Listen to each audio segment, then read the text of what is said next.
Assalamualaikum warahmatullahi wabarakatuh. Bertemu lagi dengan saya Ibu Nur Arifatul Aini di mata pelajaran ekonomi kelas 10. Apa kabar kalian? Semoga senantiasa dalam keadaan sehat walafiat tanpa kurang suatu apapun. Amin.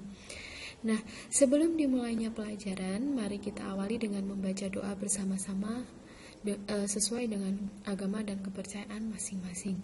Berdoa dimulai.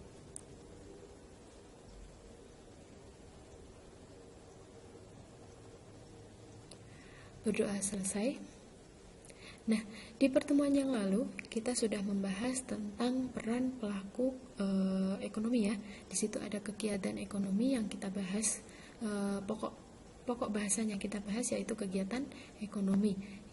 Kegiatan ekonomi itu meliputi 3. Yang pertama ada konsumsi, yang kedua distribusi, dan yang ketiga produksi. Jadi ada 3 ya, konsumsi, produksi, dan juga distribusi. Itu sudah kita bahas di pertemuan yang lalu. Nah, kali ini kita akan melanjutkan materi minggu lalu. Kalau kemarin kalian sudah membahas tentang kegiatan ekonomi, maka hari ini kita akan membahas tentang pelaku kegiatan ekonomi ya. Namun sebelumnya kita harus menjawab dulu pertanyaan-pertanyaan ini. Apa yang kalian ketahui tentang pelaku ekonomi itu? Siapa sajakah mereka? Apa yang mereka lakukan dalam menjalankan perekonomian? Serta manfaat kita mempelajari kegiatan mereka dalam hal ini yaitu pelaku ekonomi itu apa? Nah, kita akan mempelajari ini ya. Nanti setelah kita bersama-sama belajar, kalian harus sudah tahu tentang 4 pertanyaan ini. Jadi kalian harus sudah menemukan jawaban atas pertanyaan-pertanyaan ini. Nah, untuk yang pertama yaitu pelaku ekonomi. Pelaku ekonomi itu merupakan pihak-pihak yang melakukan kegiatan ekonomi untuk memecahkan masalah ekonomi. Nah, kegiatan ekonominya itu ada apa saja? Yang pertama ada konsumsi, produksi, dan juga distribusi. Nah, sekarang kita lanjut ke pelaku ekonomi. Nah, pelaku ekonomi itu ada 4 kelompok besar. Yang pertama itu ada rumah tangga konsumsi. Di sini pelakunya yaitu konsumen. Yang kedua rumah tangga produksi. Di sini pelakunya yaitu perusahaan atau produsen. Dan yang ketiga rumah tangga negara. Di sini pelakunya yaitu pemerintah dan juga rumah tangga masyarakat luar negeri. Nah, yang pertama kita akan bahas yaitu rumah tangga konsumsi. Ya, siapa rumah tangga konsumsi itu?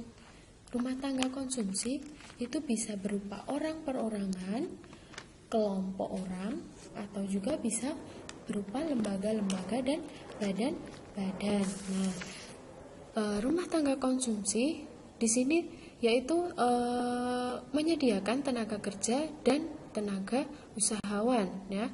Rumah tangga konsumsi itu juga yaitu adalah yang memiliki faktor-faktor produksi. Faktor-faktor produksi itu apa saja?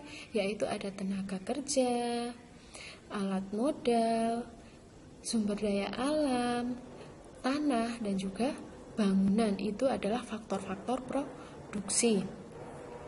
Nah, rumah tangga konsumsi itu memiliki kebutuhan yang tak terhingga. Contohnya seperti kita mempunyai kebutuhan yang tak terhingga ya. Nah, untuk memenuhinya kita harus bekerja untuk mendapatkan uang ya.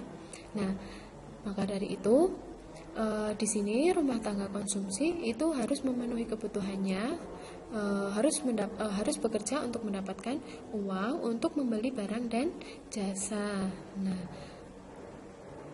masih di rumah tangga konsumsi. Jadi, kegiatan rumah tangga konsumsi yang pertama yaitu menyediakan atau menyerahkan faktor-faktor produksi. Nah, jadi rumah tangga konsumsi sebagai pemilik faktor produksi itu menyediakan atau menyerahkan faktor produksi kepada rumah tangga produksi. Ya, di sini sebagai produsen. Nah, yang kedua yaitu menerima imbalan atas faktor produksi yang dimiliki. Nah, setelah menyediakan atau menyerahkan faktor produksi, maka rumah tangga konsumsi itu menerima imbalan atas faktor produksi yang dimilikinya. Contohnya seperti ini. Nah, faktor produksi yang pertama, contohnya seperti tenaga kerja. Nah, rumah tangga konsumsi memiliki tenaga kerja, atau kita saja ya, saya sebagai rumah tangga konsumsi menyediakan tenaga kerja untuk kepada produsen. Nah, maka produsen akan memberikan imbalan kepada saya. Saya otomatis sebagai rumah tangga konsumsi menerima imbalan atas faktor produksi yang dimiliki, yaitu tenaga kerja, tenaga saya. Maka yang saya dapatkan atau saya menerima imbalan berupa uang atau gaji atau upah, seperti itu ya. Nah, yang ketiga, mengkonsumsi atau membeli barang dan jasa. Nah, setelah menerima imbalan yaitu berupa upah, maka saya untuk memenuhi kebutuhan saya sebagai rumah tangga konsumsi akan membeli barang dan jasa dari rumah tangga produksi, seperti itu. Nah, yang kedua yaitu rumah tangga produsen. Di sini pelakunya yaitu perusahaan. Nah, perusahaan itu adalah organisasi yang dikembangkan oleh seseorang atau sekumpulan orang dengan tujuan untuk menghasilkan berbagai jenis barang dan jasa yang dibutuhkan masyarakat. Nah, pelaku ekonomi yang melakukan kegiatan produksi atau meningkatkan kegunaan suatu barang itu disebut dengan rumah tangga produksi, atau di sini yaitu perusahaan. Nah, perusahaan sendiri itu bisa berbentuk perorangan atau juga bisa berbentuk kelompok ya. Yang selanjutnya masih di perusahaan atau rumah tangga produksi. Nah, perusahaan itu bisa milik negara, bisa milik swasta, atau bisa berbentuk koperasi ya. Nah, kita lanjut. Nah, jadi kegiatan perusahaan di sini sebagai rumah tangga produksi yang pertama yaitu melakukan kegiatan produksi barang dan jasa, yaitu caranya dengan mengolah faktor produksi yang diterima dari rumah tangga konsumsi. Misalnya seperti rumah tangga konsumsi tadi sudah menyediakan sumber daya alam. Nah, kegiatan rumah tangga produksi yaitu mengolah sumber daya alam itu agar bisa menghasilkan suatu barang dan jasa. Nah, yang kedua yaitu membayar imbalan atas penggunaan faktor produksi. Nah, jadi setelah menerima faktor produksi dari rumah tangga konsumsi, maka rumah tangga produksi akan membayar imbalannya. Tadi sudah dijelaskan kalau misalkan di situ ada tenaga kerja, maka imbalannya adalah upah atau gaji. Maka kalau di situ faktor produksinya yang disediakan adalah tanah dan bangunan, maka imbalannya apa? Yaitu sewa atau sewa gedung atau tanah ya, atau bangunan. Nah, kalau di situ rumah tangga konsumsi menyediakan faktor produksi yaitu tenaga kerja, sudah ya, sumber daya alam, maka imbalannya apa? Produksi barang dan jasa. Nah, yang ketiga yaitu menjual hasil produksi kepada rumah tangga konsumen atau konsumsi. Nah, setelah rumah tangga produksi memproduksi barang dan jasa, maka akan dijual kepada rumah tangga konsumsi dan juga rumah tangga pemerintah. Nah, yang terakhir menerima pembayaran atas penjualan barang dan jasa. Otomatis setelah menjual maka akan menerima pembayaran. Nah, yang ketiga kita masuk ke rumah tangga negara atau di sini pelakunya yaitu pemerintah. Nah, di sini perannya yaitu yang pertama mengatur dan menstabilkan atau mengembangkan kegiatan ekonomi. Yang kedua, berperan aktif sebagai pelaku ekonomi. Nah, itu karena ada beberapa kegiatan ekonomi yang kurang menarik bagi swasta atau investasi besar, maka dilakukan investasi besar-besaran ya. Yang ketiga, yaitu memberikan jasa kolektif atau public goods. Nah, yaitu memberikan keamanan, pertahanan, ketertiban umum, pemerintahan, pengadilan, pendidikan, kesehatan, hubungan politik dengan luar negeri. Itu adalah peran rumah tangga negara atau di sini pemerintah. Nah, yang keempat, kita masuk ke masyarakat luar negeri, rumah tangga masyarakat luar negeri. Nah, definisinya apa? Yaitu semua negara lain di luar Indonesia yang membeli barang dan jasa hasil produksi yang kita ekspor. Yang kedua, yang menjual barang-barang dan jasa yang kita impor. Jadi, tidak ada satu negara pun dapat memenuhi kebutuhannya sendiri. Itu adalah latar belakang terjadinya rumah tangga masyarakat luar negeri. Jadi, setiap negara itu tidak dapat memenuhi kebutuhannya sendiri. Jadi harus mengekspor atau mengimpor barang dari luar atau dalam negeri, seperti itu ya. Nah, kita masuk ke diagram interaksi pelaku ekonomi atau circular flow diagram. Nah, di sini bahkan interaksi pelaku ekonomi, di sini ada arus lingkaran kegiatan ekonomi, itu dibagi menjadi 3. Untuk yang pertama, perekonomian 2 sektor atau tertutup. Yang kedua, perekonomian 3 sektor. Dan yang ketiga, perekonomian 4 sektor. Nah, kita akan bahas yang pertama, perekonomian 2 sektor. Nah,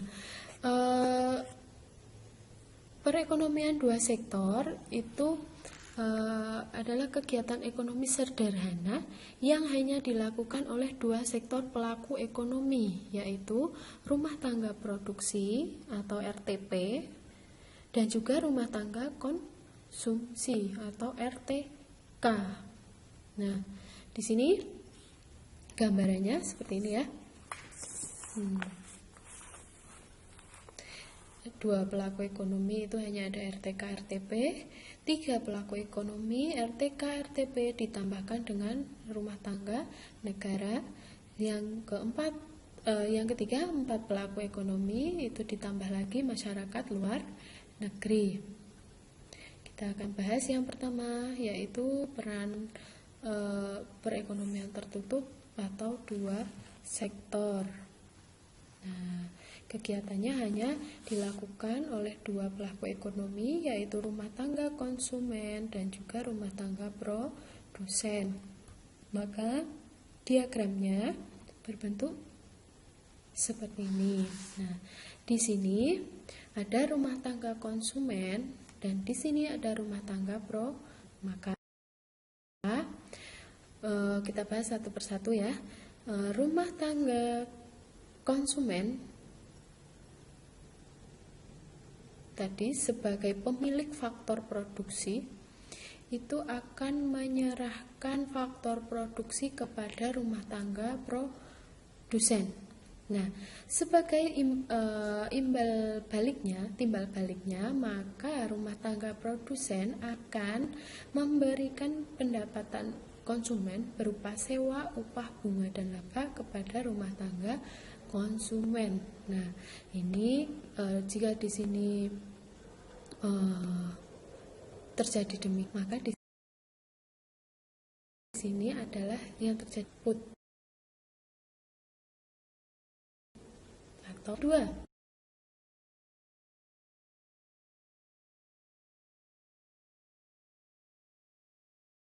Kita bahas lagi dari segi produsen. Rumah tangga produsen itu memproduksi barang dan jasa yang otomatis akan dibeli oleh rumah tangga konsumen. Nah, di sini ada arusnya ya. Jadi dari rumah tangga produsen menuju ke rumah tangga konsumen itu apa? Membeli barang dan jasa atau menyerahkan barang dan jasa. Maka rumah tangga konsumen apa? Membeli barang dan jasa yang dihasilkan oleh rumah tangga produsen. Nah, maka di sini terjadi arus barang. Kalau di sini adalah arus, maka disebut pasar. Seperti itu. Kita lanjut ke di sini ada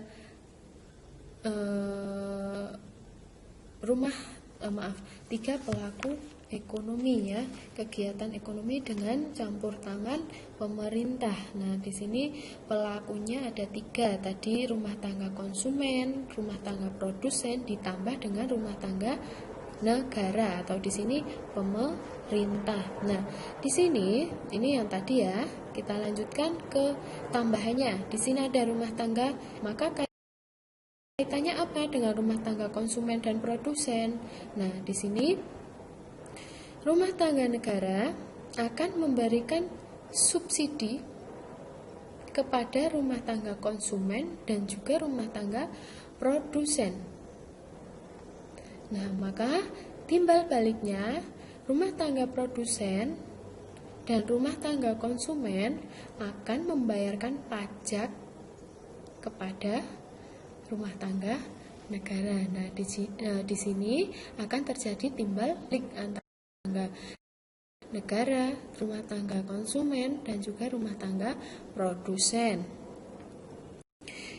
Lanjut ke 4 pelaku ekonomi. Nah, kegiatan ekonomi terbuka ya. Di sini ada 4 pelaku ekonomi yang ada.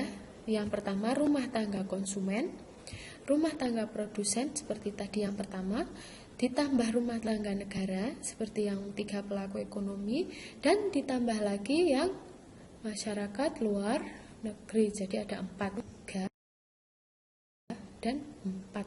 Nah, kaitannya apa masyarakat luar negeri terhadap pelaku ekonomi yang maka ini rumah tangga konsumen dan juga rumah tangga produsen itu kita mulai dari rumah tangga produsen. Rumah tangga produsen akan mengekspor barangnya ke luar negeri, mengekspor barang dan jasanya ke luar negeri yang diproduksinya ya. Nah, kaitannya dengan maka masyarakat luar negeri akan menerima devisa dari rumah tangga produsen ya, seperti itu. Yang kedua, masyarakat luar negeri itu juga akan mengimpor atau memasukkan barang atau menjual barang kepada rumah tangga konsumen di dalam negeri. Maka rumah tangga konsumen akan membayarkan devisa kepada masyarakat luar negeri. Timbal baliknya. Sampai di sini ada pertanyaan? Jika ada pertanyaan, maka kalian bisa sisipkan di kolom komentar di Google Classroom bisa, atau juga bisa di via WhatsApp pribadi saya ya. Saya akhiri dulu pertemuan hari ini. Apabila ada kesalahan, saya mohon maaf yang sebesar-besarnya. Jangan lupa untuk selalu mematuhi protokol kesehatan, selalu kenakan masker jika kalian pergi, terus jaga jarak, rajin cuci tangan, dan juga mengurangi kegiatan di luar rumah. Tetap semangat, tetap sehat, tetap bahagia. Wabillahi taufiq wal hidayah. Wassalamualaikum warahmatullahi wabarakatuh.